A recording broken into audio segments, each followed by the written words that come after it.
Hello বন্ধুরা, welcome to only sports view. তো এই ভিডিওতে কথা বলতে চলেছি আবারও আইএসএল একটা ট্রান্সফার আপডেট নিয়ে, যেখানে আশিক কুনিয়ান সে মোহনবাগান ছেড়ে সে বেঙ্গালুরু এফসিতে যোগ দিল। তো সেই ব্যাপারটা নিয়ে আলোচনা করব এই ভিডিওতে।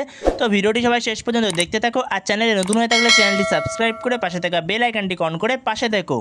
তো সেখানে আজকে সকালের ভিডিওতেই আমি জানিয়েছিলাম যে আশিক কুনিয়ান সে বেঙ্গালুরু এফসিতে যোগ দিতে পারে মোহনবাগান ছেড়ে। তো বেঙ্গালুরু এফসির সঙ্গে আশিক কুনিয়ানের যে ভালো রকম কথাবার্তা চলছে, তো সেটাও জানিয়েছিলাম। তো সেখানে বেঙ্গালুরু এফসির সঙ্গে অ্যাডভান্সডে যেই কথাবার্তা চলছিল আশিক কুনিয়ানের, তো আমি ভিডিওটা বানানোর কিছুক্ষণ পরেই এই নিউজটা বেরিয়ে আসে, যেখানে আশিক কুনিয়ান অফিসিয়ালি বেঙ্গালুরু এফসিতে যোগ দিয়ে দেয়।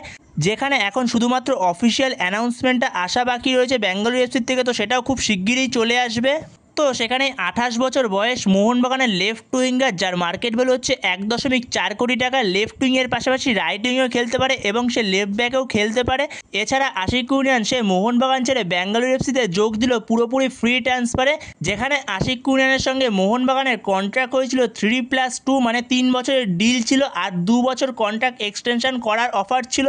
তো সেটা আশিক কুনিয়ানের সঙ্গে করেনি মোহনবাগান ম্যানেজমেন্ট। তো সেই কারণেই বেঙ্গালুরু এফসির থেকে আশিক কুনিয়ান একটা লং অফার পেয়েছে। তো সেই কারণে সে বেঙ্গালুরু এফসিতে যোগ দিল, যেখানে মোহনবাগানের কাছে আশিক কুনিয়ান দুরন্ত একটা ব্যাকআপ ছিল, যেখানে লিস্টন ক্রস ও মোহনবাগানের লেফট উইংয়ের ফার্স্ট চয়েস ছিল এবং আশিক কুনিয়ান ভালো একটা ব্যাকআপ ছিল। তো সেখানে মোহনবাগান আশিক কুনিয়ানকে ছেড়ে দেওয়ার একটা কারণই হতে পারে, যেহেতু রবসান রবিনের সঙ্গে মোহনবাগান কথাবার্তা ভালো রকমই বলছে।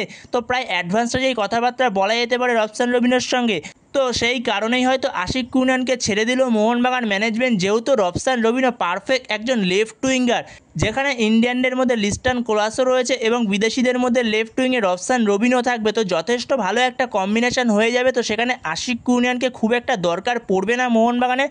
তো সেই কারণেই হয়তো কন্ট্রাক্টটা এক্সটেনশন করেনি, যে 2 বছরের কন্ট্রাক্টটা পড়ে রয়েছে মোহনবাগানের সঙ্গে আশিক কুনিয়ানের। তো সেই কারণেই হয়তো মোহনবাগান ছেড়ে দিল আশিক কুনিয়ানকে, এবং আশিক কুনিয়ান একটা ভালো অফার পেয়েছিল বেঙ্গালুরু এফসি থেকে, লং অফার। তো সেই কারণে বেঙ্গালুরু এফসিতে যোগ দিল আশিক কুনিয়ান। তো বন্ধুরা, এই ভিডিওতে এই আপডেটটা নিয়ে আলোচনা করার ছিল। তো ভিডিওটি ভালো লাগলে অবশ্যই লাইক, শেয়ার, সাবস্ক্রাইব করতে ভুলো না। তো নেক্সট ভিডিওতে দেখা হচ্ছে, ততক্ষণের জন্য বাই বাই।